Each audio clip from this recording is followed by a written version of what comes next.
আজকে আমি চলে এসেছি Comilla new Nawab restaurant and family পার্কে।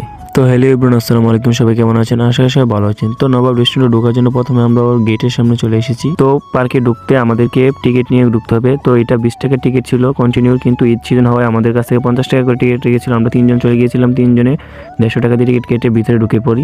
ওমা, ভিতরে ঢুকে আমরা অবাক, এটা কি গরুর বাজার নাকি পার্ক? এত মানুষ, আয় আল্লাহ। তারপর আমরা চলে গেলাম দেখার জন্য এটার ভিতরে। এই পার্কের ভিতরে ঢুকে বুঝতে পারলাম পার্কটি অনেক বৃহত্তর জায়গা নিয়ে গড়ে ওঠা। তো এখানে ঢুকে অনেকগুলো রাইড দেখলাম বাচ্চাদের জন্য, নৌকা, নাগরদোলা, চলকি আর অনেক ধরনের রাইড রয়েছে বাচ্চাদের জন্য। বিশেষ করে চারিদিকে যে লাইটিংগুলো করেছে অনেক মনমুগ্ধকর করা একটি লাইটিং। সন্ধ্যা হলে চারিদিকে জাঁকজমক আলোতে গড়ে উঠেছে। আর এই রেস্টুরেন্টে রয়েছে চারিদিকে ছোট ছোট কুঁড়ের ঘর, বসে আড্ডা বা টাইম স্পেন্ড করার জন্য।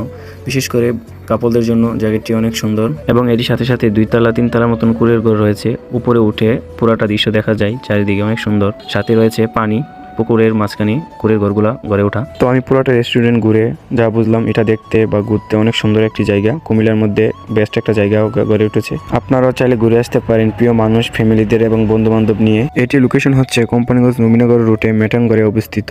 তো আপনারা এসে ঘুরে যেতে পারেন। তো ভিডিওটা আজকে এই পর্যন্তই। যদি ভিডিওটা ভালো লেগে থাকে লাইক কমেন্ট ফলো দিয়ে পাশে থাকবেন। আসসালামু আলাইকুম।